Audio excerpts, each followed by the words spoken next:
Еще раз доброе утро, дорогие братья и сестры. Hər birinizi salamlayıram, hörmətli bacılar, qardaşlar. Давайте прежде всего вспомним, для чего мы сюда приходим на это место каждое воскресенье. Gəlin ilk öncə yadımıza salaq ki, nəyə görə biz hər bazar buraya yığışırıq? Да, ну, мы, конечно, rады друг друга увидеть, Əlbəttə ki, biz çox şadıq bir-birimizi görməyə. рады поклониться Господу, прославить Его. Allah alqış etməyə də çox sevinirik. Но самое главное, для чего мы сюда приходим, для того, чтобы наполниться тем словом, которое Господь приготовляет для питания нашего духа. Ən əsası biz nəyə görə bura gəlirik? Biz ona görə gəlirik ki, Allahın Rəbbim bizə hazırladığı o sözlə dolmaq üçün. Если мы для чего-то другого приходим, никакого толку нам от этого не будет. Əgər biz başqa bir nəyə üçün gəliriksə, bizə bunun heç bir xeyri olmayacaq. И, к сожалению, такое тоже случается. Çox təəssüf ki, belə də olur. Мы прочитаем у Иезекииля 33 главе, написаны такие слова. Это Бог говорит самому пророку Иезекиилю, что они приходят к тебе, как на народное сходбище, и садятся перед лицом твоим, народ мой, и слушают слова твои, но не исполняют их. Ибо они в устах твоих делают из этого забаву. Сердце их увлекается за коростью их. И вот ты для них как забавный певец, с приятным голосом и хорошо играющий. Они слушают слова твои, но не исполняют их. Və biz indi Yezikildən bir yer oxuyacağıq. 33-cü fəsil, 31-ci ayə. Xalq hər vaxt olduğu kimi sənin yanına gəlir. Mənim xalqım olduqları halda önündə oturur, sözlərinə qulaq asır. Amma dediklərini etmirlər. Dilləri ilə səmimi olduqlarını iddia edirlər, ancaq ürəkləri haram qazanc dalınca gedir. Sən onlar üçün gözəl, səslə sevgi nəğmələri oxuyan yaxşı bir çalğıcı kimisən. Sözlərinə qulaq asır, ancaq dediklərini etmirlər. О чем это говорит? О том, что очень важно, слыша слово, которое мы здесь слышим каждое воскресенье, принимать это слово в свое сердце и исполнять его. Və burada nə haqda deyir? Çox vacibdir ki, biz eşitdiyimiz sözü ürəyimizə qəbul edəndən sonra biz eşitdiyimizə əməl edək. Почему? Потому что это не человеческое слово, это Божье слово, которое говорится в нашу жизнь. Çünki bu insanın sənə dediyi bir söz deyil. Bu Allahın sözüdür, hansı ki sənin həyatına danışır. И это слово непременно сбудется в жизни каждого человека. Və bu söz mütləq hər bir insanın həyatında gerçək olacaq. И об этом сам Бог говорит, что я, говорит, бодрствую над словом моим, чтобы оно скоро исполнилось. Сам Бог заинтересован в том, чтобы его каждое слово сбылось в жизни каждого человека. Və Allah özü də maraqlıdır ona ki, o da həmişə ayıq olsun. Və Rəbb deyir, düz görmüş, axı mən hər sözümü yerinə yetirməkdə sayığam. Прочитаем такой стих Евреям, 3 глава, 12 стиха, где нам говорится следующее слово. «Смотрите, братья, чтобы не было в ком из вас сердца лукавого и неверного, дабы вам не отступить от Бога живого. Но наставляйте друг друга каждый день, доколе можно говорить ныне, чтобы кто из вас не ожесточился, обольстившись грехом. Ибо мы сделались причастниками Христу, если только начатую жизнь твердо сохраним до конца». Və biz İbranilərin məktubu oxuyacağıq, 3-cü fəsil 12-ci ayədən. Ey qardaşlar, diqqətli olun ki, sizlərdən heç birinizdə var olan Allahdan uzaqlaşan şər və imansız ürək olmasın. Amma bugün adlanan hər gün bir-birinizi ürəkləndirin ki, heç biriniz günahın aldadıcılığı ilə inadkar olmasın. Çünki əvvəldən bizdə olan etimadı sonadək möhkəm saxlasaq, Məsihlə ortaq olarıq. Обратите внимание на вот эти последние слова. «Если только начатую жизнь твердо сохраним до конца». Və son sözlərə diqqət yetirək ki, əvvəldən bizdə olan etimadı sonadək möhkəm saxlasaq, Məsihlə ortaq olarıq. Мы знаем, что когда мы приняли своего Господа и Спасителя Иисуса Христа в свое сердце, мы фактически начали заново жить.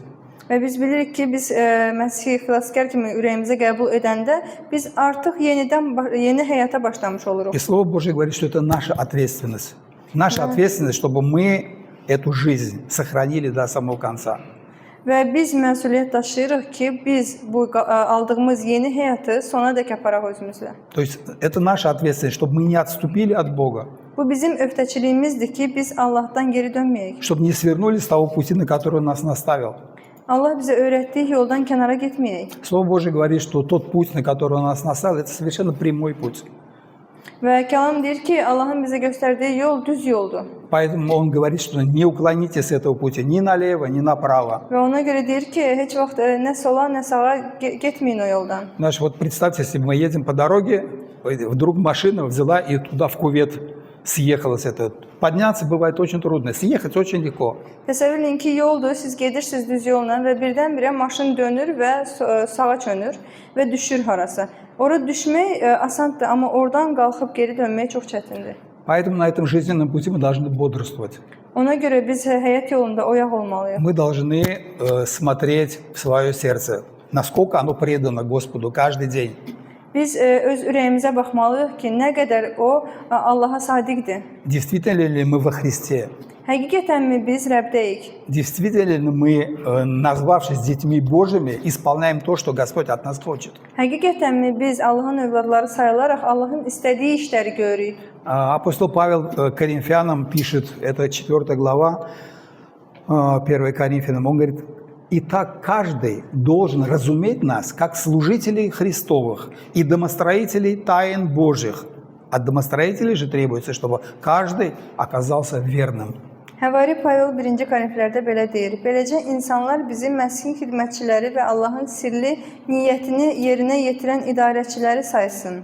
İdarəçilərdənsə tələb olunur ki, etibara layiq olsunlar. То есть люди, окружающие нас, они в нас должны видеть Христа, должны видеть нас, служителей Христовых. Это должно быть видимо.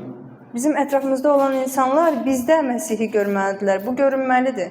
В каком случае это будет действительно видно, что мы служим Иисусу Христу? Когда мы оказываемся верными Его Слову. Hansı halda onlar görə bilərlər ki, biz İsa Məsihə sitayiş edirik, onu qəbul edirik. Yalnız biz ona etibar edərək layiq olsaq, yəni biz ona güvənsək.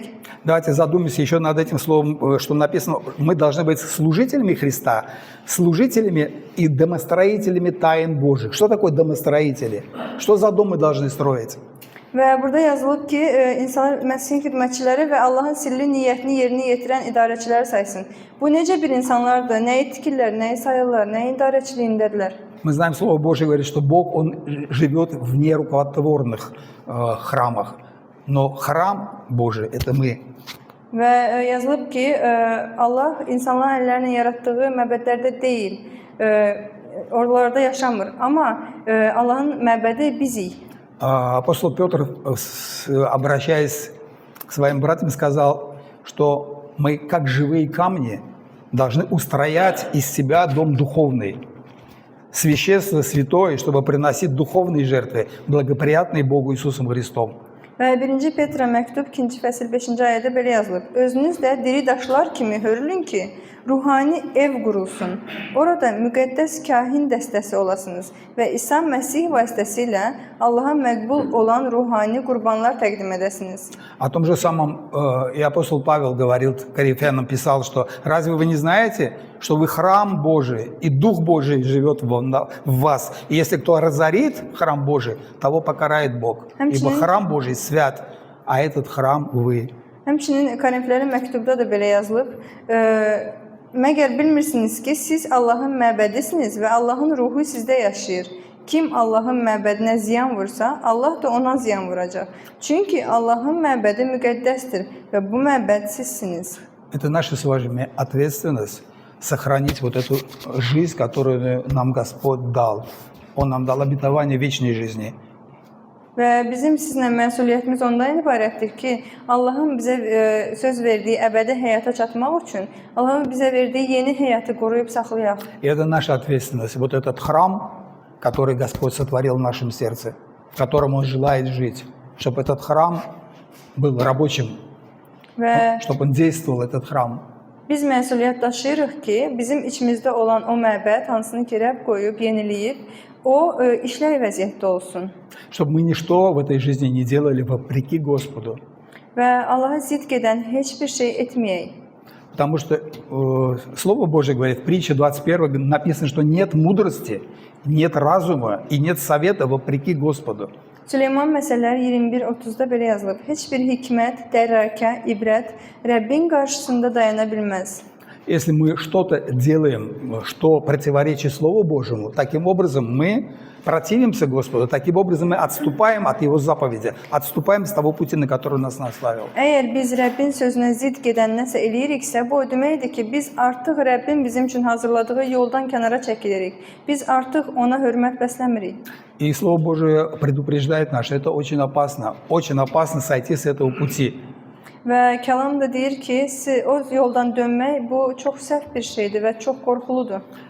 Апостол Петр очень явно об этом говорит, что если, избегнув скверн мира через познание Господа и Спасителя нашего Иисуса Христа, опять запутываются в них и побеждаются ими, то последнее бывает до того хуже первого. Лучше бы им не познать пути правды, нежели познав, возвратиться назад от преданной им святой заповеди. Но с ними случается по верной пословице: пес возвращается на свою блевотину, и вымытая свинья идет валяться в грязи. Və 2 Petrə məktub 2:20-dən oxuyuruq. Rəbbiniz və xilaskarımız İsa Məsihi tanımaqla dünyanın çirkabından qaçdıqdan sonra yenə həmin işlərlə məşğul olub məğlub olarsansa, son vəziyyətlərini əvvəlkindən bətər olar. Çünki salihlik yolunu tanıyıb özlərinə əmanət edilən müqəddəs əmrdən geri dönməkdənsə bu yolu tanımamaq onlar üçün daha yaxşı olardı. Bu doğru məsələlərlə deyirlər. Onların öz başına gəldi. İt öz qusuntusuna qaydar və çimdirilmiş donuz palçıqda ağlamağa qaydar. Мы должны понять всю драгоценность дара Божьего, всю драгоценность того, что Господь сотворил с нами. Он нас родил для новой жизни, для вечной жизни. Rəbbin bizə elədiyi dəyərli bir xəzinəni biz dərk eləməliyik. O bizi yeni həyat üçün yenidən həyat verib.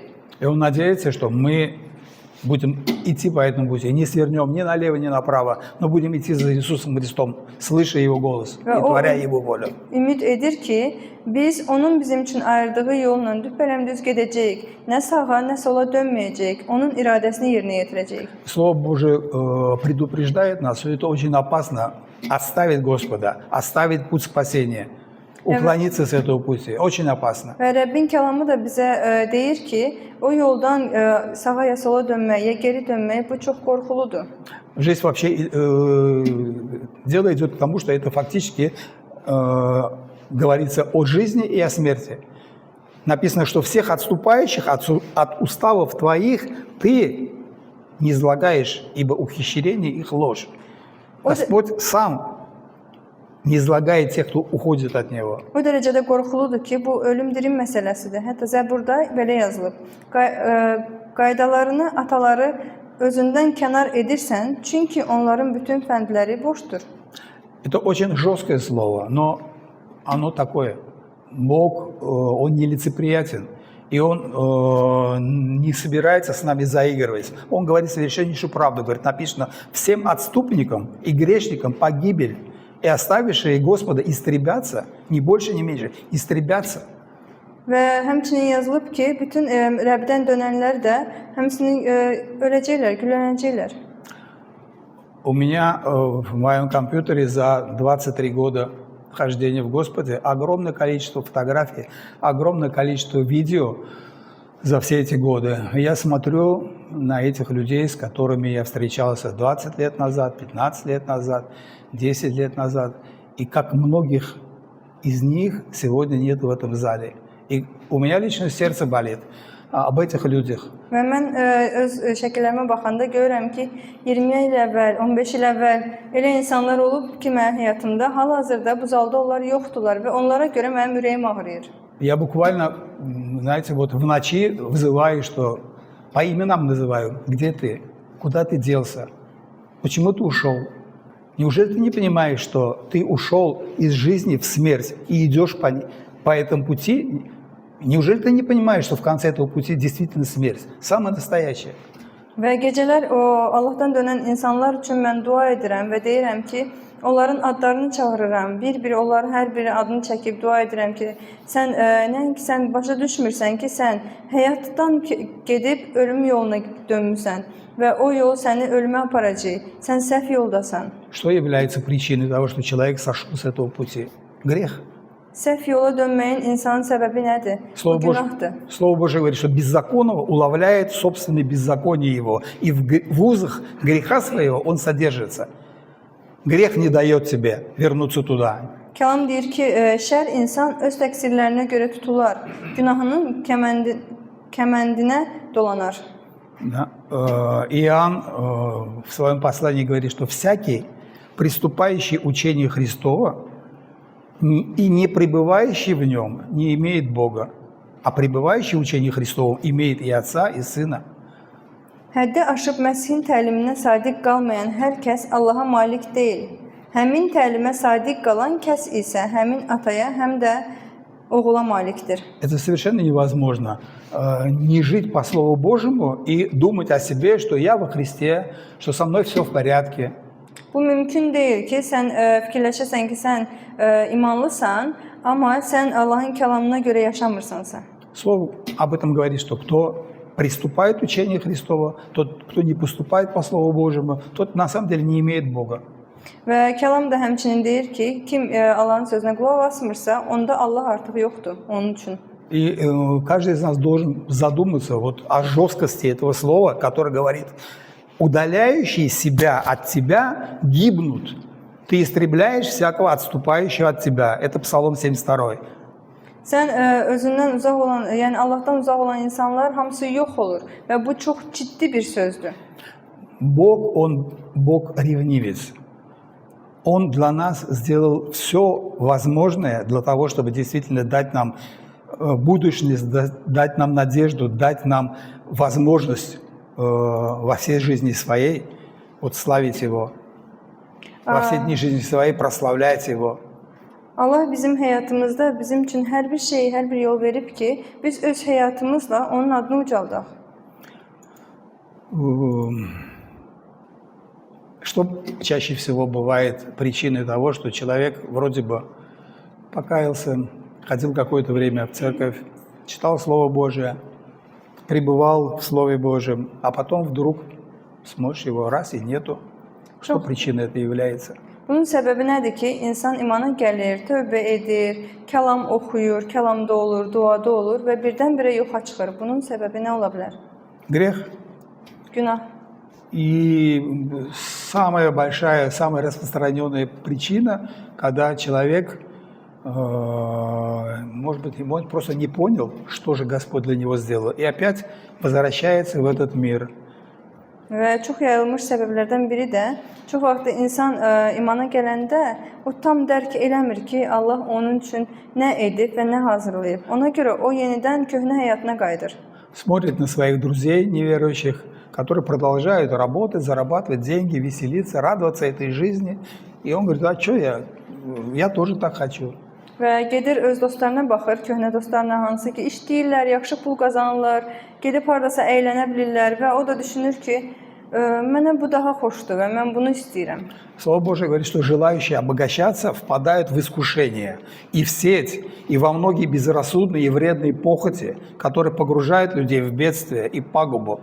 Ибо корень всех зол есть сребролюбие, которому, предавшись, некоторые уклонились от веры и сами себя подвергли многим skarbəm. Və kəlamda da belə yazılıb: zəngin olmaq istəyənlərsə sınağa və tora düşərlər. İnsanı məhvə və həlakə aparan bir çox axmaq və ziyanverici ehtiraslara batırırlar. Çünki hər cür pisliyin kökü pulpərəstlikdir. Kimlərsə bu həvəslə imandan azıb, öz-özlərinə sanki bıçaq soxmuş kimi çox əzab verdilər. И вместо того, чтобы следовать за Господом, вместо того, чтобы жить по Слову Господа, эти люди начинают искать правду, истину где-то на стороне.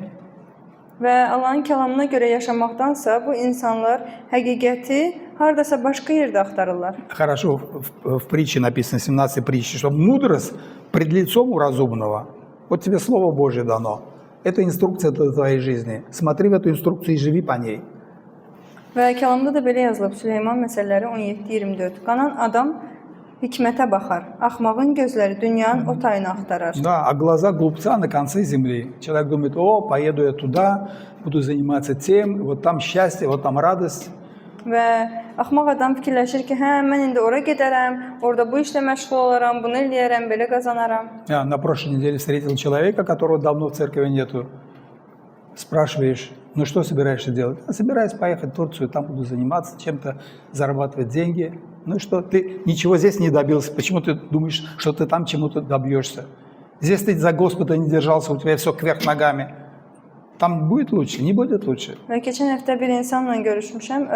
O insan əvvəl kilsədə olub. İndi gördüm və soruşuram ki, indi necə yaşamaq fikrindəsən? Deyir, heç nə, Türkiyəyə köçəcəm. Orada imkan var, yaxşı qazanacağam, orada yaşayacağam və mən düşünürəm ki, əgər sən burada Rəbb üçün heç nə eləyə bilməmisənsə, Rəbbə sadiq qala bilməmisənsə, sən düşünürsən ki, orada sənə vəziyyət açılacaq ki, sən nəsə edə biləsən? Самая распространенная причина, когда человек отходит от Господа, когда уклоняется с этого пути, это вот желание обогатиться, желание жить, по его мнению, лучше. А Слово Божие говорит, смотрите, берегитесь любостяжания. Это Лука говорит в своем Евангелии. Берегитесь любостяжания. Тут вот это вот хочу, как больше. Ибо жизнь человека не зависит от изобилия его имения. Və çox vaxtı da insanların pulpərəst olmağı onları günaha aparır. Və kəlamda da belə yazılır. Hər cür tamahkarlıqdan özünüzü qoruyun. Çünki insanın həyat var yoxunu bolluqdan asılı deyil. Я знаю огромное количество людей. Я полжизни в банке работал, встречался с людьми, у которых дома, машины, дачи, счета в банках и здесь, и за границей. И я видел, что эти люди несчастны и несчастны. Və mən ömrümün yarısını bankda işləyərək çox insanlar görmüşəm, hansı ki, çox imkanları var idi, bankda çoxlu hesabları var idi. Sadəcə deyə bilərəm ki, o insanların çoxsu, hamısı demək olar ki, onlar xoşbəxt deyillər. У них нету покоя, у них нету мира, у них нету будущности, но они этого не знают. Onların sülhü yoxdur, onlarda sakitçilik yoxdur, onların gələcəyi yoxdur, amma onlar bunu bilmirlər. Поэтому Слово Божие нам говорит, что преклони сердце к откровениям моим, преклони сердце к откровениям Божьим, а не к корысти. Və ona görə kəlamda yazılıb ki, qəlbimi haram qazanca deyil, göstərişlərinə tərəf yönəlt. В другой притче говорится замечательные стихи. Верный человек богат благословениями, не счетами в банке, ни машинами, ни домами, богат благословениями. Слово благое от Бога в твою жизнь – это твое богатство. Və həmçinin kəlamda yazılıb ki, etibar insanın bərəkəti boldur. O demək deyil ki, onun pulu çoxdur və ya onun hesabları çoxdur. Xeyr, onun Allahdan bərəkəti boldur, xeyr duası çoxdur. А в этой же притче говорится, что кто спешит разбогатеть, тот не останется ненаказанным. Və orada da yazılıb ki, tez varlanmaq istəyən cəzasız qalmır. Человек думает, что вот чем больше я заработаю, тем больше буду счастливым, тем больше буду свободен от каких-то беспокойств. Наоборот, у него беспокойство еще прибавится после того, как он заработает эти деньги. Və insan düşünür ki, mən daha çox qazanacağam və çox problemlərim həll olunacaq və mən artıq sülhdə olacağam. Xeyr, çox qazandıqca sənin sülhün itir. Sən daha çox narahat olmağa başlayırsan. Еще одна очень распространенная причина, почему люди отходят от Господа. Çox tanınmış səbəblərdən biri də nəyə görə insanlar Allahdan uzaqlaşır? Я прочитаю это у Матфея 12 главе написано. Когда нечистый дух выйдет из человека, то ходит по безводным местам, ища покоя и не находит. Тогда говорит: возвращусь в дом мой, откуда я вышел. И придя, находит его незанятым, выметенным, убранным. И тогда идет и берет с собой 7 других духов, злейших себя, и, войдя, живут там. И бывает для человека такого последнее хуже первого. Və belə yazılıb bu haqda. Natəmiz ruh adamdan çıxdıqdan sonra quraq yerlərdə dolaşar, rahatlıq axtarar, lakin tapmaz. O zaman deyər: çıxdığım evə dönüm, evə qaydanda onu boş, süpürülmüş və səliqəli sehmanlı içində görər. Bu vaxt o gedib özündən daha betər 7 başqa ruhu özü ilə götürər. Onlar da oraya girib məskunlaşar. Onda bu adamın axırı əvvəlkindən daha pis olar. Bu, pis nəslin də başına belə iş gələcək. О чем эта притча? О том, что когда мы приходим к Господу, когда мы каемся перед Ним, Он очищает нас.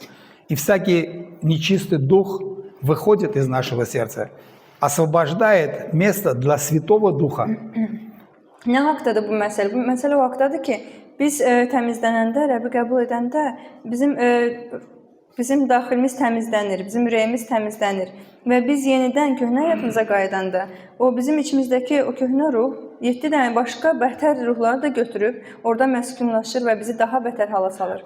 Поэтому мы знаем историю, когда Павел услышал, что язычники приняли Иисуса Христа, крестились в Иисуса Христа, он пришел и спросил, говорит, а приняли ли вы Духа Святого?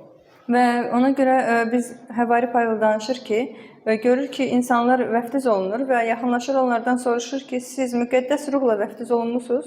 Потому что Дух Святой, Он наш учитель, Он наставник, Он тот, кого Иисус поставил именно для этого, чтобы Он нас наставлял на этом пути, чтобы учил нас. Çünki müqəddəs ruh bizim müəllimimizdir, bizim təlimçimizdir. Biz ondan öyrənirik. İsa Məsih onu bizim üçün müəllim olaraq qoyub. А если мы не будем заботиться об этом, не будем исполняться Духом Святым, случится, как вот мы только что читали, что злейшие духи, которые вышли когда-то из нас, потом обратно возвращаются, говорят, там чисто, но там Бога нету, Духа Святого там нету, Иисуса Христа там нету, в мыслях у этого человека нету Иисуса Христа. Və ona görə biz təmizlənəndə müqəddəs ruh bizdə olmalıdır. Çünki müqəddəs ruh yoxdursa orada, başqa ruhlar gəlib deyir ki, ora təmizdir və orada Allah da yoxdur. Gəlin biz ora gedək. Слово Божие нас наставляет о том, что познав Бога, узнав, что Господь для нас сделал, что Он пошел на крест, свою кровь пролил для нашего спасения, мы должны осознать это, всем сердцем и душой быть благодарными за эту великую жертву, которую Он принес за нас. Və kəlamda da yazılıb ki, adamlar Allahı tanıyanda, yəni ki, qəbul edəndə ki, İsa Məsih bizə görə çarmıxa çəkilib, qan töküb, o halda ona nə Allah kimi izzət verdilər, nə də şükür etdilər. Yəni Allaha izzət verib ona şükür etmək lazımdır. Смотрите, что написано, Римлянам 1 глава.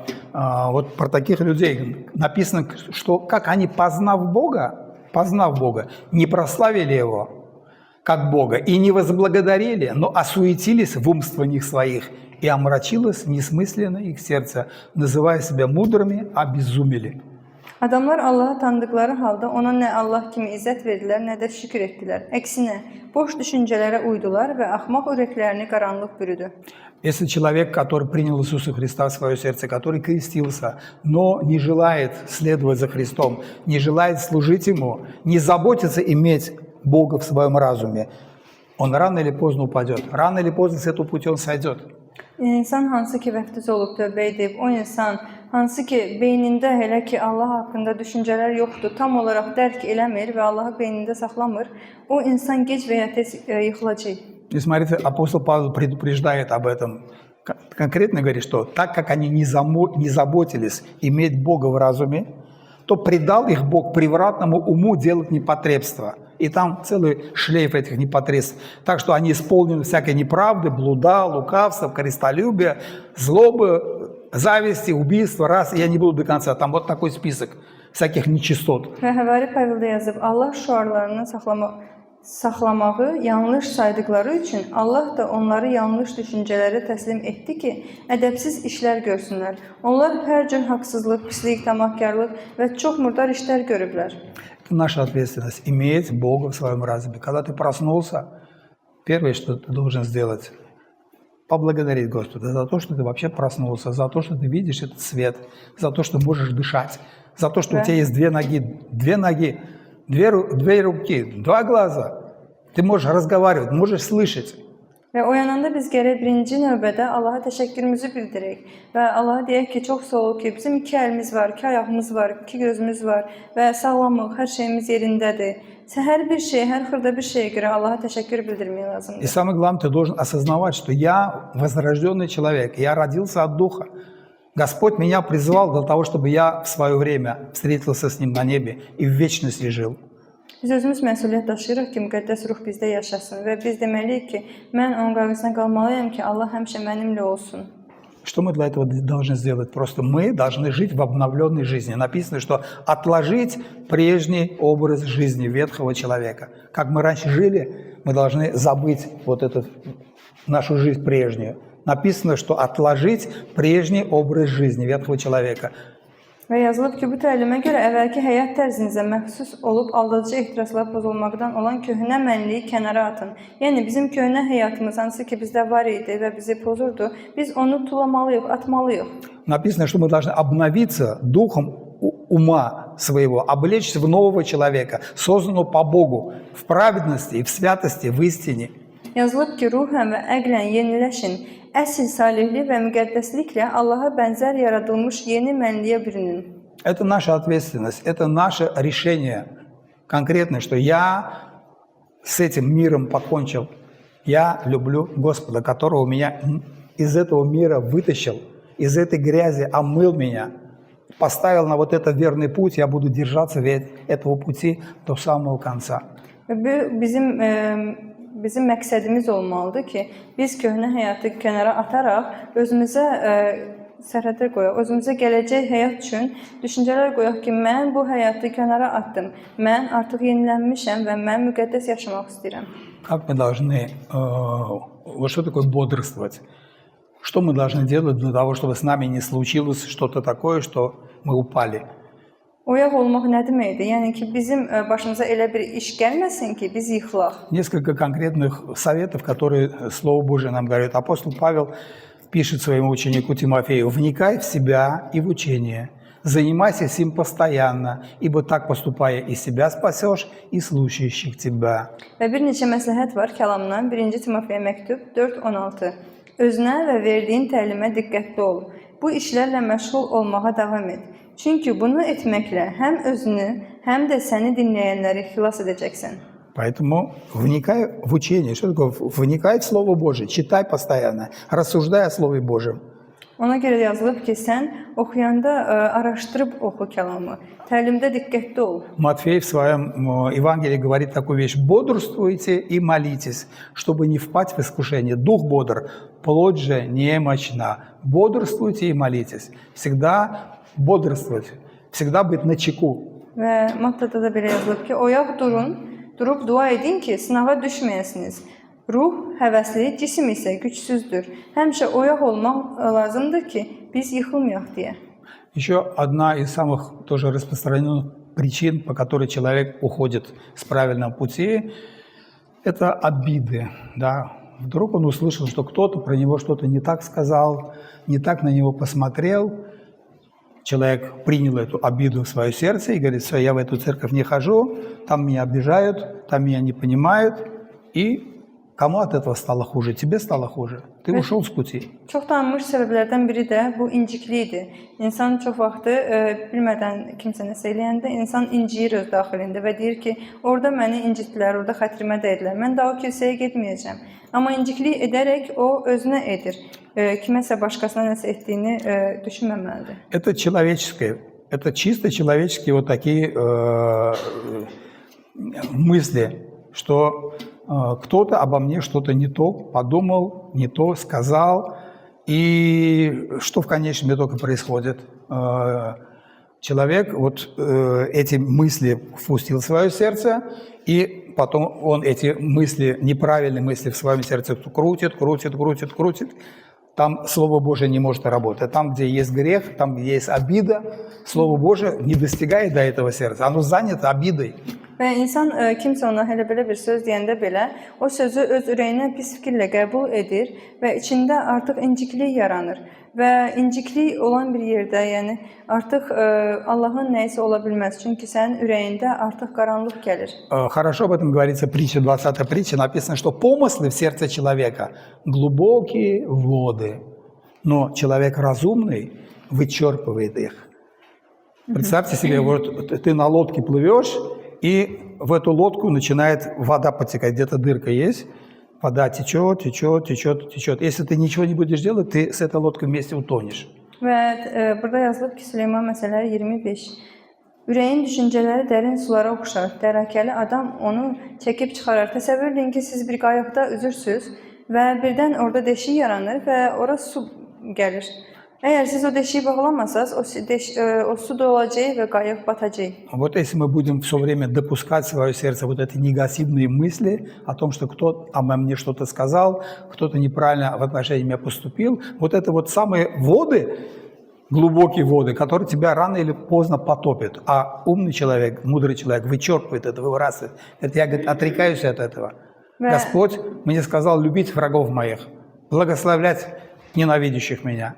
Əgər biz öz ürəyimizə səhv düşüncələrə yer versək, yəni ki, incikliklərə yer versək, bizim o qayığımız su ilə dolub biz batacağıq. Amma müdrik adam o qayıqdakı o suları çıxardır, tulluyur və deyir ki, mən artıq bunlardan azad olmuşam. Mən bütün bu günahlardan, mən bütün bu incikliklərdən azad olmuşam. И Иисус конкретно сказал, что вместо того, чтобы обижаться на что-то, да, Он говорит, что «А я говорю вам, любите врагов ваших, благословляйте проклинающих вас, благотворите ненавидящим вас и молитесь за обижающих вас и гонящих вас». Və Məsih də həmçinin yazıb ki, mən sizə deyirəm ki, düşmənlərinizi sevin, sizi təqib edənlər üçün dua edin. И в итоге что получится? Вы будете сынами Отца вашего Небесного. Və axırda da siz Rəbbin övladları olacaqsınız. Потому что Господь хочет, чтобы мы именно так жили, чтобы мы прощали, чтобы мы благословляли, чтобы мы молились за наших друзей и за недругов. Allah istəyir ki, biz belə yaşayaq. Biz bizi istəyənləri də, istəməyənlər üçün də dua edək. Biz düşmənlərimizi sevək və Allahın övladı olaraq tanınaq. Если мы будем жить так, то мы действительно будем вот живым письмом от Бога этому миру. В нас будут видеть Христа. Əgər biz belə yaşasaq, insanlar bizdə Allahın diri məktubunu görəcək. İnsanlar bizdə Allahın sevgisini görəcək. Я хочу вернуться к тому, что Господь нас призывал, чтобы мы были домостроителями таинств Божьих, да? Və onu demək istədim ki, Allah bizi çağırıb ki, biz Allahın gizli tikintidə işləyən fəhlələri olmağa çağırılmışıq. Слово Божье говорит о том, что Царствие Божие внутри вас есть. Внутри нас есть Царствие Божие. Вот этот самый храм, в котором Господь хочет обитать. Дух Святой хочет жить в нас. Allahın kəlamı deyir ki, o padşahlıq artıq bizim içimizdə var. O Allahın huzuru artıq bizim içimizdədir.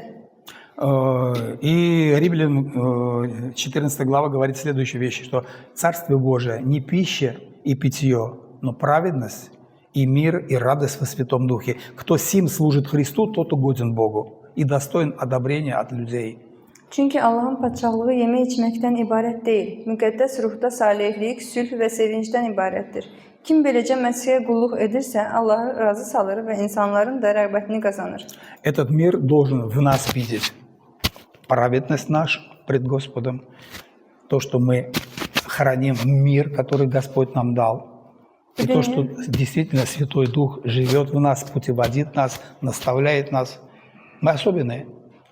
Biz xüsusi insanlarıq və bu dünya görməlidir ki, Allah bizə müqəddəslik verib, bizə sülh verib, bizə düzgünlük verib və sevinç verib. И когда мы действительно живем в Духе Святом, в радости, в мире, это Господь нам засчитывает, что это то служение, которое мне угодно. Вы все можете служить этим даром мне. Və biz həqiqətən elə yaşayanda Allah deyir ki, bu xidmət mənə uyğun xidmətdir, mənə layiqli xidmətdir və siz hər biriniz belə yaşaya bilərsiniz. Очень важно все оставить прежнее, действительно, прежнюю жизнь забыть, поставить на ней вот так вот и следовать за Христом. Və çox vacibdir ki, köhnə həyatı biz buraxaq, ataq, başqa qırağa qoyaq və Məsihin ardınca gedək. Апостол Павел филиппийцам пишет: «Я все почитаю тщетою», то есть совершенно пустым, ради превосходства познания Христа Иисуса, Господа моего. Для Него я отказался от всего. Все почитаю за ссор, чтобы приобрести Христа. Bundan əlavə Rəbbim Məsih İsa'nı tanımağın ali dəyərinin yanında hər şeyi ziyan hesab edirəm. Onun uğrunda var yoxumu atıb tullantı sayıram ki, Məsihi qazanım. Я последний стих хочу прочитать. Это написано в Ветхом Завете, во Второзаконии, 30 глава. Но эти слова очень актуальны для любого абсолютного времени. Написано: «Во свидетели пред вами призываю сегодня небо и землю. Жизнь и смерть предложил я тебе, благословение и проклятие. Избери жизнь, дабы жил ты и потомство твое, любил Господа Бога твоего, слушал глас Его и прилеплялся к Нему, ибо в этом жизнь твоя и долгота дней твоих, чтобы пребывать тебе на земле, которую Господь с клятвой обещал отцам твоим, Аврааму, Исааку и Якову». Və biz oxuyuruq qanun təkrar 30-cu fəsil 19-dan. Qarşınızda həyatla ölümü, xeyir-dua ilə lənəti qoyduğum üçün bu gün boyu və yeri sizə şahid tuturam. Həyatı seçin ki, siz və övladlarınız yaşaya bilərsiniz. Allahınız Rəbbi sevin. Sözü qulağınızda qalsın və ona bağlanın. Çünki sizin həyatınız odur. Belə etsəniz, Rəbbin ata-babalarınız İbrahimə, İşaka və Yaquba verməyə vəd etdiyi torpaqda sizi uzun ömürlü edəcək. Давайте избирать то, что Господь нам приготовил, избирать жизнь. Gəlin Allahın bizim üçün hazırladığını seçək. Давайте любить Господа. Gəlin Allahı sevək И ни при каких условиях не отворачиваться от Него. və heç bir halda Allahdan üz döndərməyək. Не сворачивать с этого прекрасного пути, который Господь нас уготовил. Ни налево, ни направо. Allahın bizim üçün hazırladığı gözəl bu yoldan nə sola nə də sağa dönməyək. Давайте каждый день прославлять Господа Gəlin hər gün Allahın adını Благодарить izlədək. Его. Təşəkkür и edək радоваться пред лицом Его. və sevinək onun huzurunda. Вот это то слово, которое Господь мне открыл сегодня, я поделился с вами. Будьте благословенны. Allah mənim üçün hazırladı ki, sizinlə bölüşüm. Xeyir dualı olun. Хочу еще прославить Господа.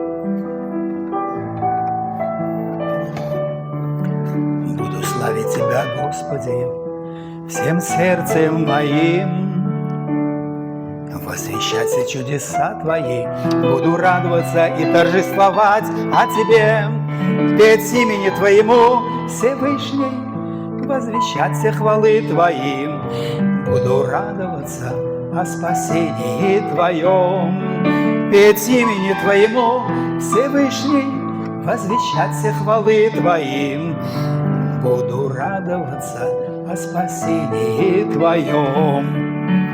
Будут уповать на Тебя, знающие имя Твое, потому что Ты не оставляешь ищущих Тебя. Будут уповать на Тебя, знающие имя Твое, потому что Ты не оставляешь любящих Тебя. Возлюбил Тебя я, Господи, твердыня моя, Избавитель мой, скала моя, на Тебя я уповаю, рог спасения моего.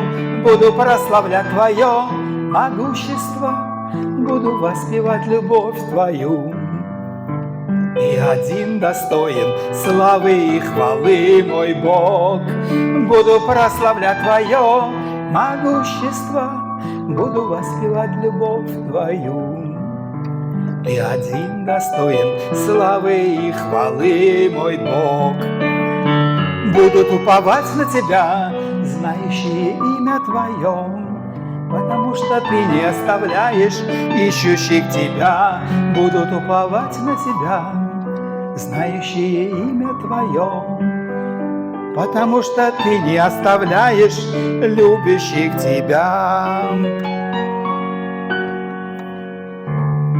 Славить Тебя, Господи, всем сердцем моим. Аллилуйя.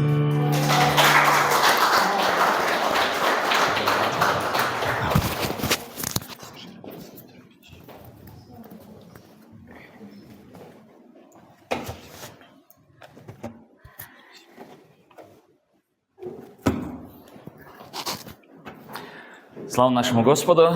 Şükürlər olsun Rəbbimizə. Сегодня хотел бы, чтобы мы почитали одну известную притчу. İstəyərdim ki, bugün tanınmış bir məsələ oxuyaq. Да, это притча Иисуса Христа. İsa Məsihin məsələdir. И, наверное, каждый человек Yəqin ki, hər bir insan может сказать, что это притча обо мне. deyə bilər ki, bu məsəl mənim haqqımdadır. Что когда-то я был неверующий, и я пришел, и отец меня обнял. Nə vaxtsa mən imansız deyildim və ata gəldi və məni qucaqladı. Ну, я так часто слышал, что люди говорили, что вот эта притча обо мне. Və çox vaxt eşitmişəm ki, insanlar deyirdi ki, bu məsələ mənim haqqımdadır. Люди, которые пришли к Творцу, к Богу Отцу, который принял их в свои объятия. Hansı ki, atanın yanına gəldilər, yeri göyü yaradan atanın və Это ata притча, onları qucaqladı. так называемая притча о блудном сыне. Bu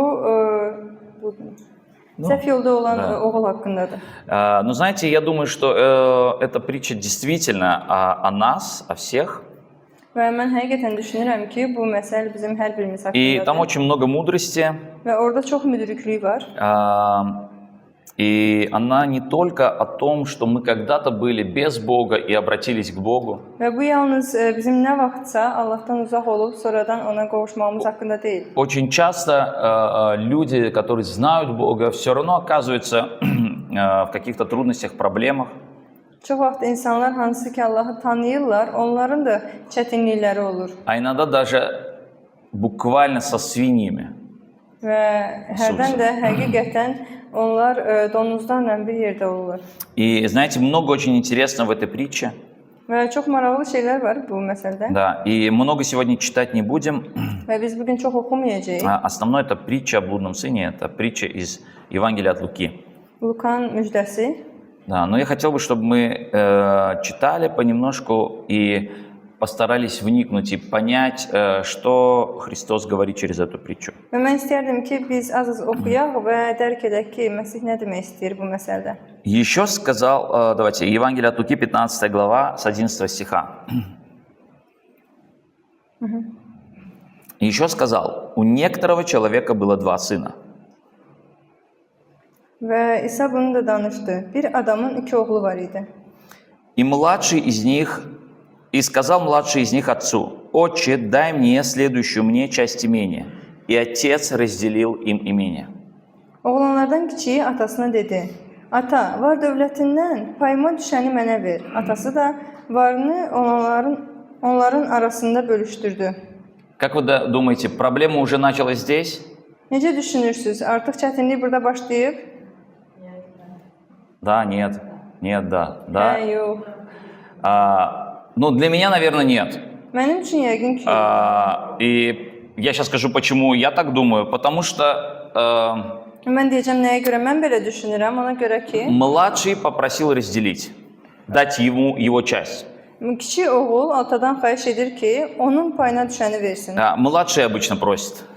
Balaca oğullar adətən istəyirlər. Да. Старшие больше получают и как-то меньше рискуют.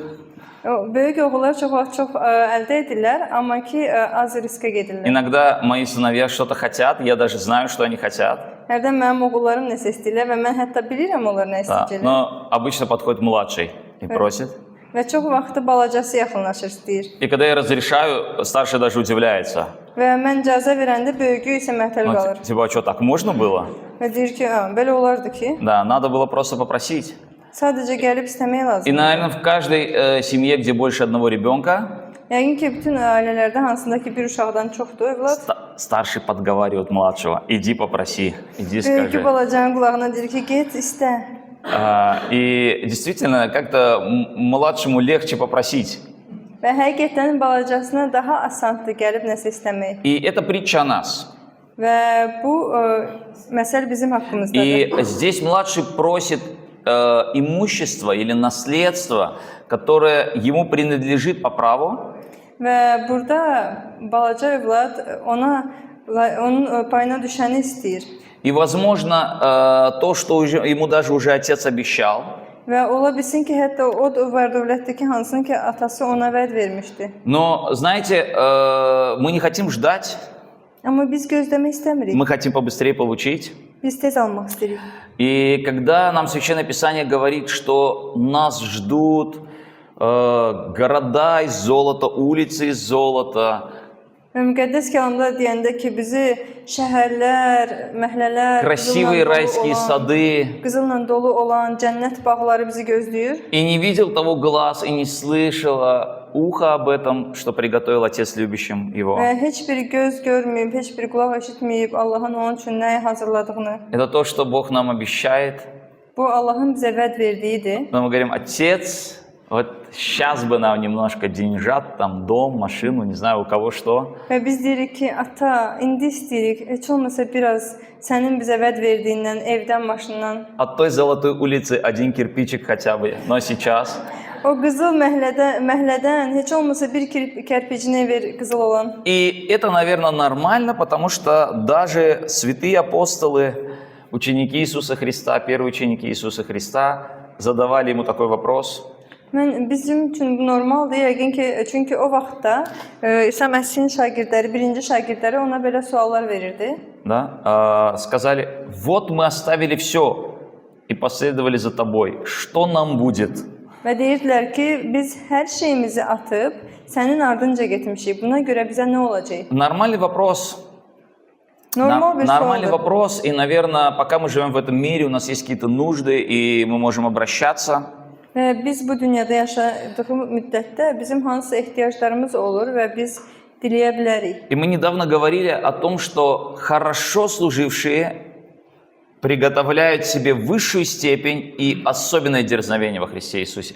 Və biz təzəlicə də danışırdıq ki, yaxşı xidmət edənlər özləri üçün ən yuxarı təbəqə hazırlayırlar, ən yaxşı yer hazırlayırlar. Да, и я хотел бы просто напомнить, что степень, она не касается небесной какой-то степени или то, что будет в вечности. Və o təbəqə o yerdə deyil ki, hansı ki biz gələcəkdə olacaq ya padşahlıqda olan təbəqə deyil. Потому что Иисус сказал своим ученикам, кто будет по правую или левую сторону, у кого какая степень или какое-то место, это не от меня зависит, а от Отца Небесного. Və Məsih deyirdi ki, kim Allahın solunda və ya sağında olacaqsa, hansı təbəqədə olacaqsa, bu məndən asılı deyil, bu Да. atadan asılıdır. Поэтому, здесь написано, что мы приготовляем себе особенную степень какую-то. Amma burada yazılıb ki, biz özümüz üçün hazırlayırıq o xüsusi Поэтому, yeri. когда мы служим, и когда мы хорошо служим, то есть служим так, как Господь хочет, Və biz xidmət edəndə və Allahın istədiyi kimi xidmət edəndə и мы действительно можем с дерзновением, с уверенностью просить və biz əminliklə Allahdan istəyə bilərik onda. и получить даже что-то из наследства, которое еще вроде бы не скоро будет. Allahın bizə gələcəkdə vəd verdiyi var-dövlətdən də nəsə ala bilərik. И недавно я разговаривал с одним братом, который тоже служит хорошо и долго уже служит Господу. Və təzəlicə bir qardaşla da söhbət edirdim, hansı ki uzun müddətdir və yaxşı xidmət edir Allaha. И он рассказал, как-то давно мы проезжали с женой около одного места. Və o danışırdı ki, biz çoxdan bir dənə yerin yanından Да. keçirdik. Забор такой был недостроенный наполовинку, какой-то постройка какая-то такая еще незаконченная. Oranın həftəsi ilə tam tikilməmişdi, tam qaldırılmamışdı. И мы сфотографировали это место. Və biz oranın şəklini çəkdik. Вот какое классное место. Давай будем молиться за это. Gör nə qəşəng yerdir, gəl bura yer üçün dua edək.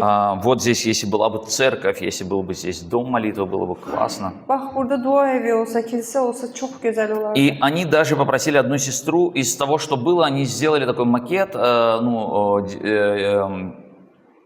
дизайн создали, какой будет этот дом, как он будет выглядеть. Və bir bacıdan da xahiş eləmişdilər ki, əlində olan şeylərdən ora uyğun bir dizayn düzəltsinlər ki, necə ola bilər, orada məbəd tikilsə, necə görünəcək. Да, и, говорит, забыли про это, хотя помолились некоторое время, а потом забыли, этот листочек вообще пропал. Və uzun müddət bunun üçün dua ediblər, sonra bir müddətdən sonra artıq unudublar və o vərəyi də itiriblər.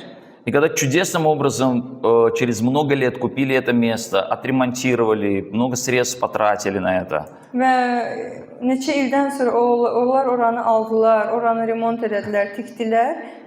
И когда переезжали, перевозили бумаги, и этот листок откуда-то вылетел. Və ora köçəndə bu kağız, vərək hardakı o çəkilmişdi, oranın dizaynı hardansa qabaqlarına çıxdı. И он говорит, я смотрю, это то, что мы когда-то принесли пред Господом, и вот точь-в-точь то, что есть сегодня. Və mən baxıram ki, həmin o vərəkdə onlar nə vaxtsa istədikləri dizayn, eyni vəziyyətdə necə çəkmişdilərsə, eyni şey də hal-hazırda tikilib. Бог исполняет мечты.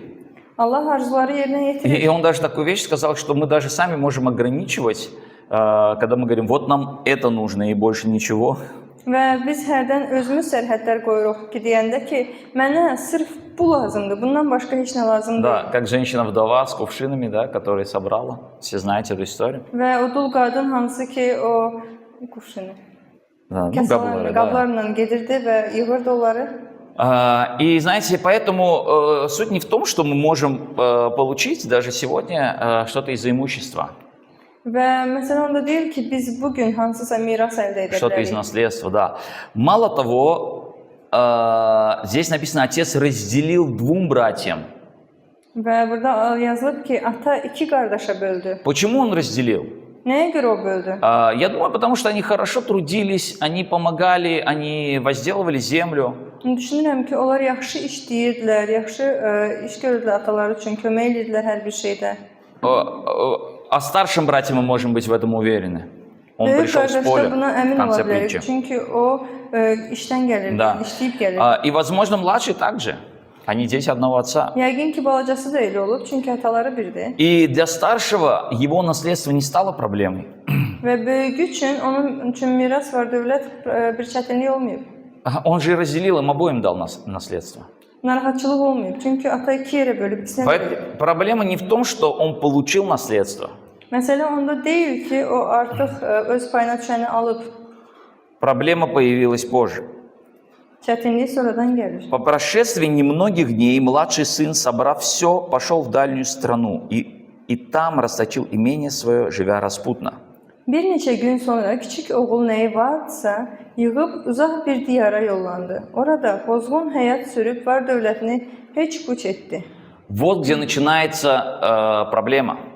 Burada artıq çətinlik başlayır. Проблемы не пришли к старшему, потому что, хотя он получил, он все равно был рядом с отцом. O həmin çətinlik böyük oğula gəlmədi. Nəyə görə? Çünki o öz mirasını alsa da, o hələ də atanın yanındaydı, onu tərk etməmişdi. Но младший через некоторое время все собрал и ушел. Amma balaca kiçik oğlu isə bir neçə gündən sonra nəyi var idisə hər şeyini yığıb getdi. Почему иногда люди не получают что-то, о чем молятся? Nəyə görə insanlar dua etdikləri şeyləri əldə edə bilmirlər? Я думаю, это еще духовный возраст. Məncə bu ruhani səviyyədə var. Они еще не выросли до уровня старшего, они остались еще младшим. Çünki insan hələ böyük oğlun səviyyəsinə qədər Они, böyüyüblər. как получают это благословение, они думают, что теперь свобода, теперь я смогу сам, теперь я смогу без Бога. Onlar bu balaca xeyirduanı alan kimi düşünürlər ki, mən artıq sərbəst gedə bilərəm. Mənə artıq heç kim lazım deyil. Хочет ли Бог, чтобы мы были богаты на всякое доброе дело? Allah istəyir ki, biz hər bir yaxşı işə görə xeyirdualı olaq. Так говорит Священное Писание, да, Бог хочет. Bəli, Allah istəyir. Но почему-то многие люди, которые приходят с проблемами, Nəyəsə görə çox insanlar hansı ki çətinliklərlə gəlir, чуть-чуть поправив свое здоровье, финансовое положение, biraz öz maddi durumunu düzəldib, öz sağlamlığını düzəldəndən sonra уходят в работу, в семью, еще куда-то и забывают Бога вообще. başlayırlar özlərini işə verirlər, ailəyə verirlər və ümumiyyətlə Allahı unudurlar. Как много людей было здесь, которые примирились с Отцом Небесным, Nə qədər çox insan burada var idi, hansı ki ata ilə barışıblar, которые получили, может быть, небольшую часть того, что могли получить, hansılar ki əldə edə biləcəyi qədər yox, onun bir hissəsini əldə ediblər но собрали это все и ушли в дальнюю страну. və bu bir hissəni götürüb uzaq bir diyara gediblər. Ушли от Бога. Allahdan gediblər. И знаете, для многих это плохо закончилось. Çoxları üçün bu pis qutarıb. И здесь написано «живя распутно».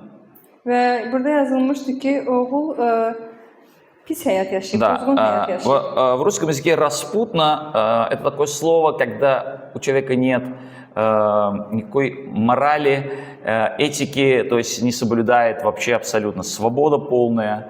Pozğun həyat o deməkdir ki, yəni ki, insanın mədəniyyətdən heç bir şey qalmır onda, artıq etikası qalmır. Да, и знаете, еще если читать именно лексическое значение этого слова, то полное отсутствие внутреннего самоконтроля. Və əgər bu sözün mənasını oxusaq, orada yazılıb ki, özünə daxil özünü idarə etməyini itirir. Просто прочитайте в интернете, что такое распутность. Вы увидите, нет внутреннего контроля, да, и пренебрежение внутренними рамками. То есть это то, что происходит внутри, как бы, да, то есть это не просто какие-то действия, да, а вот внутреннее. Bu pozğunluğun mənasını siz yazıb baxsaz, orada yazılıb ki, daxildə özünü idarə edə bilmir. Bu üzdə olan bir şey deyil, bu daxildən baş verir. Да, это очень важно, потому что мы будем читать дальше и увидим, что много что происходит внутри человека. Bu çox vacibdir, çünki biz davamlı oxuyacağıq və görəcəyik ki, insanın daxilində nələrsə baş verir. И вот немаловажно, когда у человека нет внутреннего контроля. Çox vacibdir ki, insanın daxildən özünü idarə edə bilsin. Когда он был с отцом, отец его контролировал. O atası ilə olanda atası onu idarə edir. И это было благословением для него. Və bu onun üçün bir xeyir-dua idi. У него было наследство, Onun var dövləti var idi. он его mог приумножить, O onu artıra bilərdi. он мог пользоваться им, radоваться. Və o onu istifadə edərək sevinə bilərdi. И был какой-то контроль. Və hansısa idarəçilik var idi. Но люди üzərində. часто хотят свободы, Amma çox vaxt insanlar azadlıq istəyirlər. и когда не бывает этого контроля, Və bu idarəçiliyə hökm olmayanda люди начинают терять. insanlar öz idarəsini itirirlər. Не надо жить распутно иногда, чтобы оказаться со свиньями. Pozğun yaşamaq lazım deyil ki, sonda donuzların yanında olasan. Не обязательно верующий человек, который сегодня на дне где-то находится или в очень стесненных обстоятельствах, это человек, который в грехе. Это не обязательно, что если у человека все плохо, он сегодня в грехе, у O верующего demək человека. deyil ki, bugün imanlı insanda hər şey pisdirsə, o günahda yaşayır. Иногда это просто неправильное решение. Hərdən bu səhv bir qərardır. Смотрите, распутство и распутие – это однокоренные слова в русском языке. Pozğunluq və pozğun bu eyni köklü sözlərdir. Распутие – это место, где pути расходятся. Rus dilində bu söz iki məna verir. Bu iki yol ayrıcılığıdır. Да, Harada не bir yol обязательно ayrılır. iki, çok da olabilir. Çox yollar Да. ayrılır. Yəni ayrılan. Это как в сказке Пушкина, да? Ты доходишь, и вот направо пойдешь, женатым будешь, налево пойдешь, богатым будешь. Bu nağıllarda, Puşkinin nağıllarında kimi sağa Вперед gedirsən пойдешь, nəsə смерть olur. найдешь. Sola gedirsən nəsə baş verir, qabağa gedirsən ölüm olur. Yəni çox yol ayrıcılığı deməkdir. И, знаете, и этих путей может быть много. Вот это распутье. Və bu yollar çox ola bilər. Put yəni yol deməkdir və onun bölünməsi. Да, yolun и bölünməsi. знаете, очень часто проблема верующих людей – это не то, что они с этим наследством прям вот в грех там ушли прям сразу. Və çox vaxt imanlı insanların çətinliyi bu demək deyil ki, onlar bu mirasla, var dövlətlə sırf günaha getdilər. Распутство, то есть не имея контроля, неправильные решения принимая в своей жизни. O sözün mənası həmçində o deməkdir ki, yəni sən düzgün olmayan qərarlar qəbul edirsən öz həyatında. Öz idarəçiliyini itirirsən. Возможно, этот человек вложился в нехороший какой-то бизнес, проигрышный, Ola bilsin ki, заведомо. insan elə bir biznesə öz var dövlətini qoyub ki, hansı ki batır. Доверился людям нечестивым, Düzgün olmayan insanlara etibarlayır. покупал ненужные вещи. Lazım olmayan şeylər alıb. И дальше мы видим, что происходит в 14 стихе. Və sonra nələr olduğunu oxuyuruq. Когда же он прожил все, настал великий голод в той стране, и он начал нуждаться. Oğlan hər şeyini xərclədikdən sonra o ölkədə böyük bir aclıq oldu. O korluq çəkməyə başladı. И пошел, пристал к одному из жителей страны той, а тот послал его на поля свои пасти свиней. Buna görə də o oğlan gedib o ölkənin sakinlərindən birinin yanına iş tapdı. Bu on- adam onu öz otaqlarına donuz otarmağa göndərdi. И он рад был наполнить чрево свое рожками, которые ели свиньи, но никто не давал ему. Oğlan donuzların yediyi keçi buynuzlu qabıqları ilə qarnını doydurmağa şad olardı. Amma heç kim ona bir şey vermirdi. Он оказался на самом дне. O ən dərinlikdə idi. И хотя он еще был сыном своего отца, O hələ də öz atasının oğlu idi. знаете, часто люди, верующие, попадают в похожие проблемы. Hərdən insanlar, imanlı insanlar oxşar bir çətinliklərə düşürlər. Они оказываются на самом дне.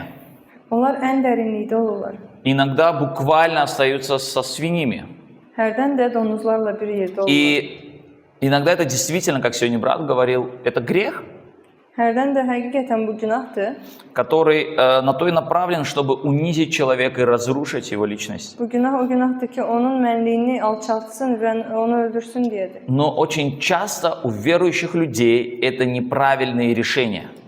Amma imanlı insanlarda çox vaxtı bu düzgün olmayan qərarlar olur. Так как этот человек, он удалился от отца, Bu oğlan atasını tərk edib gedir. так как люди удаляются от Бога, Necə ki, insanlar Allahdan uzaqlaşır. они принимают часто неправильные решения. Çox vaxtı səhv qərarlar verir. Решения без Бога. Allahsız qərarlar verir. Знаете, был такой у Израиля лидер, İsrailin belə bir lideri var idi. очень известный. Çox tanınmış. Звали его Иисус Навин. Adı Да. Yaşaya idi. И Иисус, сын Навин, был лидером после Моисея. Və Musadan sonra gələn lider Yaşaya oldu. Да, он был на горе с Моисеем, правда, не поднялся на самый верх, он был у подножья. O Musa ilə dağa getmişdi, amma dağın təpəsinə çıxmamışdı, aşağıda dayanmışdı. Он во многих событиях участвовал вместе с Моисеем. Çox hadisələrdə Musanın yanında olub. Знаете, очень сложно после Моисея принять такой народ. Çox çətindir Musadan sonra belə bir xalqı öz üzərinə götürmək. И в первой главе книги Иисуса Навина много раз говорится «не бойся, не бойся, не бойся». Və birinci fəsildə Yaşaya kitabının çox yazılıb ki, qorxma, qorxma, qorxma. Да, и я думаю, что это и народ ему говорил, и Бог ему говорил, уверен, это и Моисей ему говорил. Mənə elə gəlir ki, bunu Allah da ona deyirdi, xalq da ona deyirdi və əminəm ki, Musa da ona deyirdi. Потому что после Моисея, у которого светилось лицо, который был как Бог для Израиля, очень сложно было заменить этого лидера. Və Musadan sonra hansı ki üzü parıldayır və ondan sonra onu əvəz etmək çox çətin olardı. И Иисус Навин, действительно, он боялся где-то сделать что-то не так. Və Yaşaya hardasa qorxurdu ki, o nəyisə səhv edər. Он старался все сделать правильно. O çalışırdı ki, hər şeyi düz eləsin. Он старался быть с Богом. O çalışırdı ki, Allahla olsun. Он советовался, я уверен, по каждому пустяку буквально советовался с Богом. O hər xırda şeyə görə Allahla məsləhət alırdı. И Бог начал действовать через Иисуса Навина. Və Allah Yaşaya vasitəsilə işləməyə başladı. Израильский народ прошел Иордан, большую полноводную реку, İsrail xalqı Yardan çayını keçdi, воды которого расступились. suları hansı ki bölünürdü. Потом pал Иерихон. Sonra Yerikon indi. Это большой город, Bu çox böyük şəhərdir. большая крепость, неприступная. Heç keçmək olmur ora. Да, но Бог сделал чудо. Amma Allah möcüzəsini göstərdi. Еще много других чудес было. Və bir çox başqa möcüzələr. Они шли войной, и против них выступило 5 царей. Onlar müharibə edirdilər və onlara qarşı 5 padşah gəlirdi. Они разбили их в пух и прах. Иисус Навин разбил эту армию. Yaşaya o 5 padşah üstünə gələn hamısını məhv etdi. И на пике, наверное, своем, Və özünün ən uca vaxtında где-то он удалился от Бога. hardasa o Allahdan uzaqlaşdı. Не внешне, а внутренне. Belə cismani olaraq yox, daxilən. И смотрите, что произошло. 9 глава книги Иисуса Навина. 9-cu fəsil Yaşaya kitabı, İsaya kitabı. Но жители Гаваона, услышав, что Иисус сделал с Иерихоном и Гаем, употребили хитрость. Пошли, запаслись хлебом на дорогу и положили ветхие мешки на ослов своих и ветхие изорванные и заплатанные мехи вина. И обувь на ногах их была ветхая с заплатами, и одежда на них ветхая, и весь дорожный хлеб их был сухой и заплесневелый. Lakin Gibeon əhalisi Yeşuanın, Yerixonun və Ay şəhərinin başına gətirdiklərini eşitdikdə hiylə ilə hərəkət etdilər. Gedib özlərini elçi kimi göstərdilər və köhnəlmiş torbalar, köhnə yırtıq və bağlanmış şərab tuluqları eşəklərinə yüklədilər. Ayaqlarında cırıq və yamaqlı çarıqları, eyinlərində köhnə paltarları var idi. Ərzaqları, bütün çörəkləri qurumuş və kiflənmişdi. Израильский народ должен был получить эту землю, которую Бог обещал им. İsrail xalqı Allahın onlara vəd verdiyi torpağı almalıydı. И Бог сказал изгнать все эти народы. Və Allah demişdi ki, bütün orada olan o biri xalqları qovun. Но небольшой народ понимал, что он не сможет устоять, Amma balaca bir xalq var idi ki, başa düşürdü ki, onlar onun qabağında dayana bilməyəcəklər и что они должны быть изгнаны, və onlar da qovulmalıdır. но они употребили хитрость. Amma onlar hiylə işlətdilər. Они оделись в старые лохмотья, Onlar köhnə paltarlar geyindi, старый хлеб взяли köhnə çörək и götürdülər пришли к Иисусу Навину.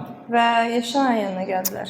И 12 стих. Və 12-ci ayə. «Этот хлеб наш из домов наших мы взяли теплый в тот день, когда пошли к вам, а теперь вот он сделался сухой и заплесневелый. И эти мехи с вином, которые мы налили новые, вот изорвались, и эта одежда наша, и обувь наша обветшала от весьма дальней dороги». Yanınıza gəlmək üçün çıxdığımız gün bu çörəyimizi ərzaq kimi evlərimizdən isti-isti götürmüşdük. İndi isə quruyub və kiflənib. Doldurduğumuz bu şərab tuluqları təzə idi. İndi isə yırtılıb. Yol çox uzun olduğu üçün paltarlarımız və çarıqlarımız da köhnəlib. И ключевой стих это 14. «Израильтяне взяли их хлеба, а Господа не вопросили». Və İsraillilər onların ərzaqlarını götürdülər və onlara inandılar. Ancaq Rəbdən məsləhət almadılar. «И заключил Иисус с ними мир, и постановил с ними условия в том, что Он сохранит им жизнь, и поклялись им начальники общества. А через 3 дня, как заключили они с ними союз, услышали, что они соседи их и живут близ них».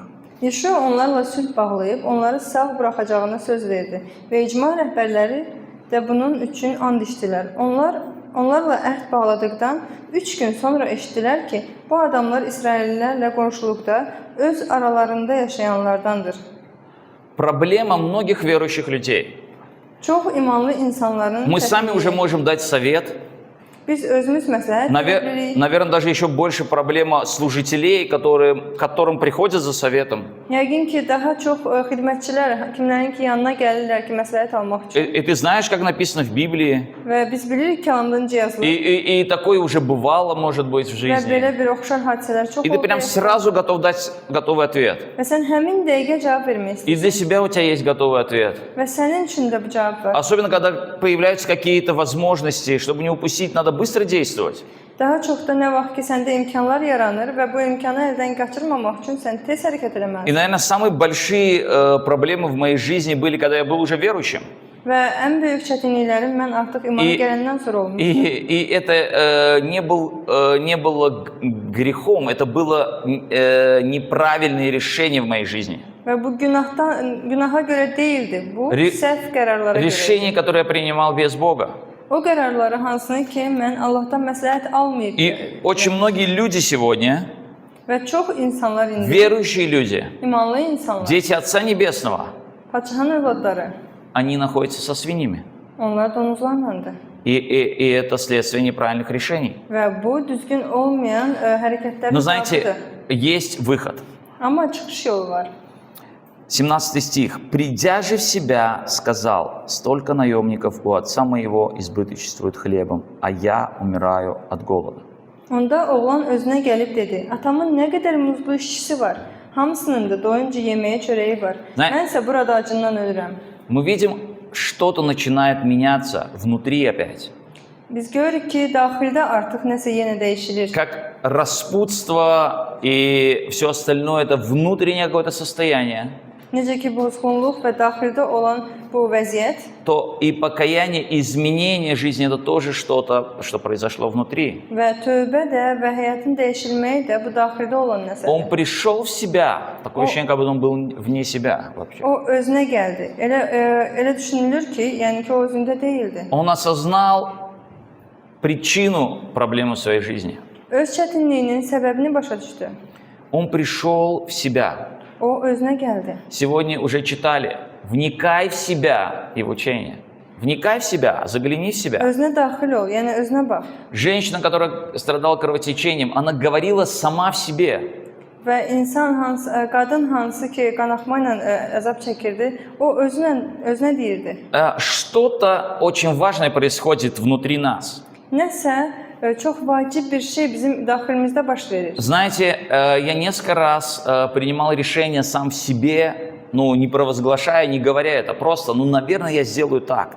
Və mən çox vaxt daxilimdə qərarlar qəbul edirdim. Bunu dilimə gətirmirdim, amma artıq Da. ürəyimdə qərar qəbul edirdim. После молитвы, размышлений внутри себя я имел какое-то решение. Я говорил, да, вот надо сделать так. Duadan sonra və düşünmədən sonra ürəyimdə deyirdim ki, hə, yəqin ki, bunu belə eləmək lazımdır. И когда я этого не делал, ну, потому что это, думал, это, наверное, просто мысли. Və mən bunu eləməyəndə, düşünməyəndə, dua etməyib nəsə qərar qəbul edirdim, deyirdim ki, yəqin ki, bu nəsə fikirdir. Приходили проблемы в мою жизнь. Mənim həyatıma çətinliklər gəlirdi. И я понял, что очень много то, что происходит во мне внутри. Və mən başa düşürəm ki, çox vacibdir mənim daxilimdə baş verənlər. Бог говорит со мной. Allah mənimlə danışır. Я размышляю, советуюсь с Богом, общаюсь, и это все внутри меня. У меня внутри есть уже готовое решение. Mən danışıram, düşünürəm, Allahdan cəza alıram, o məsləhətini gözləyirəm və mənim daxilimdə artıq hazır bir qərar var. И если я сам себе противоречу, если сам против себя иду, Və mən özümə qarşı gedirəm. я иду против Бога очень часто. Mən Allaha da qarşı gedirəm. Я не говорю сейчас о том, что вообще все, что мы там думаем. Я думаю, вы понимаете, что когда есть у нас действительно встреча с Богом внутри, когда мы размышляем, когда мы вникаем глубоко в себя, пытаемся понять, может быть, какие-то свои проблемы или ситуацию разъяснить для Mən себя. onu demirəm ki, bizim beynimizdə hər cür fikirlər ola bilər. O fikirlərdən danışmıram. Onu deyirəm ki, nəsə baş verəndə, biz daxilimizə baxanda, dərk edəndə, bu problemi, bu çətinliyi biz başa düşəndə, Я думаю, что человек, который со свиньями, он понимал, почему он там оказался. mən düşünürəm ki, insan hansı ki, donuzlarla bir yerdədir, o artıq başa düşürdü ki, nəyə görə У orada. него был разум, он понимал, там он где-то потратил, там не тому доверился, еще что-то. Onun ağlı var idi və o başa düşürdü ki, hardasa pul xərcləmişdi çox, hardasa başqa yerə Но vermişdi. чтобы изменить эту ситуацию, Və bu vəziyyəti dəyişmək üçün ему нужно было прийти в себя. o özünə gəlməli. Ему нужно было внутри что-то изменить. O daxildə nə isə Ему нужно dəyişməli. было принять правильное решение. O düzgün qərar verməməli. И он говорит, что я встану и пойду к моему отцу. Və o deyir ki, mən duracağam və atamın yanına gedəcəm. И единственное правильное решение – вернуться к отцу. Yeganə düzgün qərar ataya И qayıtmaq. дальше он говорит, я уже не достоин называться сыном твоим, прими меня в число наемников твоих. Və deyir, durub atamın yanına gedəcəm və deyir ki, mən artıq sənin oğlun adlanmağa layiq deyiləm. Məni öz muzlu işçilərin biri kimi qəbul et. Он не говорил, я приду или я буду это делать, если ты мне вот это сделаешь. Он не приходил к Богу с условиями. O gəlib ataya demirdi ki, mən gəlsəm, bunu eləsəm, mənə bunu eləyərsən. O öz şərtlərini qoymurdu. В любом статусе. Heç fərqi yoxdur hansı На səviyyədəsən. сыновство я уже не претендую, но в Oğul, число наемников просто. oğulluğa mən artıq düşünmürəm, amma heç olmasa sənin qulun kimi işləyim. И встал и пошел к отцу своему, и когда он был еще далеко, увидел его отец его и сжалился, и, побежав, пал ему на шею и целовал его. O durub öz atasının yanına getdi. Oğul hələ uzaqda ikən atası onu gördü. Ona rəhmi gəldi və qaçıb onun boynuna sarıldı və öpdü. Сын же сказал ему, отче, я согрешил против неба и пред тобою, и уже не достоин называться сыном твоим. Oğul dedi, ata, mən göyə və sənə qarşı günah etdim. Mən artıq sənin oğlun adlanmağa layiq deyiləm. А отец сказал рабам своим, принесите лучшую одежду и оденьте его, и дайте перстень на руку его и обувь на ноги его. Atası isə öz qullarına dedi, tez olun, ən gözəl xalat gətirin və onu geyindirin. Barmağına üzük və ayaqlarına çarıq taxın. И приведите откормленного теленка, и закалите, станем есть и веселиться. Kökəlmiş dananı gətirin, kəsin. Gəlin yeyib şadlanaq. И отец сказал рабам своим, принесите лучшую одежду и оденьте его, и дайте перстень на руку его и обувь на ноги. Çünki bu oğlum Следующий. Çünki bu oğlum ölmüşdü, yenə həyata qayıtdı. O itmişdi, tapıldı. Beləliklə şadlıq etməyə başladılar. Да, ибо сын мой был мертв и ожил, пропадал и нашелся. И начали веселиться. Мгм. И мы видим, что то, о чем он думал, он даже не смог полностью сказать отцу. Отец остановил его. Və görürük ki, o haqqındakı o düşünürdü, o işləyə bilmədi atasına. Atası onu saxladı. Он не успел сказать, я не достоин называться сыном, прими меня в число наемников, как он планировал. O çatmadı desin ki, mən artıq sənin oğlun adına layiq deyiləm, məni öz qulun kimi qəbul et. Но отец восстановил его статус, потому что перстень, он в древности, он говорил о принадлежности к семье, и одежда, она тоже говорила о твоем статусе. Amma ata artıq onu oğul kimi qəbul etdi və bunu göstəriş olaraq o ona üzük taxdı və keçmişdə üzük bu onun nümunəsi idi ki, o bu ailəyə məxsusdur, bu ailədəndir və həmçinin o geyimlər. И знаете, Бог восстанавливает. Və Allah hər şeyi bərpa edir. Но зная это, я думаю, что этот сын не хотел бы проходить заново этот путь. Və bunu bilərək bu oğul yəqin ki, bu yolu yenidən keçmək И istəmir. знаете, кто-то, не зная Бога сегодня, находится со свиньями, Kimsə Allahı bugün tanımayaraq o donuzlarla bir находится yerdədir. на самом dне, Ən dibdədir. находится в какой-то зависимости, Hansısa asılılıqdadır. а кто-то, даже имея определенное наследство от Бога, Kimsə isə Allahdan artıq hansısa bir var-dövləti olaraq ушел далеко, в uzağa дальнюю getdi, страну. çox uzaq bir ölkəyə И итог тот же. və nəticə eynidir. Поэтому эта притча о всех нас. Və ona görə bu məsəl hər birimiz haqqındadır. Мы можем получить наследство Biz var-dövlət əldə и edə остаться bilərik. с Богом, как старший сын. Böyük oğul kimi də ata ilə qala bilərik. И все то, что у отца, оно будет принадлежить нам, Və как atada olan сказано в hər bir этой притче. şey bizim də olacaq. Да, но можем удалиться, Həmçinin də biz gedə də bilərik. можем начать принимать решения без Бога, Allahsız qərarlar qəbul edə bilərik. не иметь никакого контроля, иметь полную свободу от Бога. Heç bir idarəçiliyin altında olmayaraq, özümüz tam olaraq azad olaraq qəbul edə И bilərik конец будет нехороший. qərarları. Сегодня- Və sonumuz pis olacaq. Сегодня мы делаем выбор. Bugün biz seçim edirik. Где мы будем, Harda biz olacağıq? чем мы будем заниматься. Nə ilə məşğul olacağıq? И самый лучший выбор Və ən yaxşı seçim – это быть с Отцом Небесным. bu göylərdə olan atamızla bir И yerdə olmaq. сейчас я хотел бы, чтобы мы помолились. İstəyərdim ki, indi dua edək. Пожалуйста, вставайте на ноги. Ayağa qalxaq. Давайте, как нас учит Священное Писание, Kəlam bizə öyrətdiyi kimi придем в себя, özümüzə gələk. будем вникать в себя. Özümüzün daxilinə baxaq. Знаете, пересмотрим некоторые свои решения, Öz qərarlarımıza yenidən обещания, которые мы давали Богу. və öz vədlərimizi hansın ki, Allah'a Потому что vermişdik. очень много всего Və çox şey происходит внутри нас. bizim daxilimizdə baş verir. Бог говорит к нам сегодня. Allah bugün bizə deyir. Бог хочет иметь lичное общение с каждым из нас. Allah bizim hər birimizi ilə fərdi ünsiyyət istəyir. Несмотря на то, что сын расточил имущество отца, Ona baxmayaraq ki, oğul atanın var-dövlətini отец bitirdi. увидел, когда он был еще далеко. Oğul uzaqda ikən artıq ata onu gördü. Пожилой человек, Yaşlı insan но он увидел еще далеко. artıq uzağı gördü. Он узнал, что это сын, O tanıdı öz oğlunu. потому что он ждал его. Çünki ata gözləyirdi oğlunu. Он смотрел и ждал. Каждый день, возможно, O он его yola ждал. baxırdı və hər gün onu Знаете, gözləyirdi. и Бог хочет, чтобы мы были с Ним. Və Allah da bizi gözləyir, İda- istəyir ki, biz onunla olaq. И даже если мы где-то сегодня далеко, Bəlkə də biz hardasa uzaqda olsaq da, Он ждет каждого из нас. Allah bizim hər birimizi Он gözləyir. хочет помочь нам O istəyir bizə kömək eləsin. принимать правильные решения, Düzgün qərarlar qəbul etməyə. не иметь нужды, Ehtiyacımız olmasın. иметь радость и мир в нашем сердце. Həmişə ürəyimizdə sülh və sevinc olsun. Давайте молиться. Gəlin dua edək.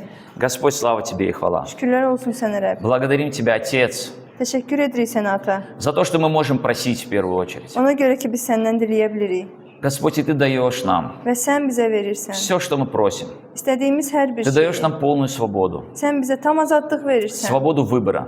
Seçim azadlığı. Господь, мы молим Тебя, Biz sənə xahiş edirik Rəbb. чтобы мы, Господь, не забывали советоваться с Тобой.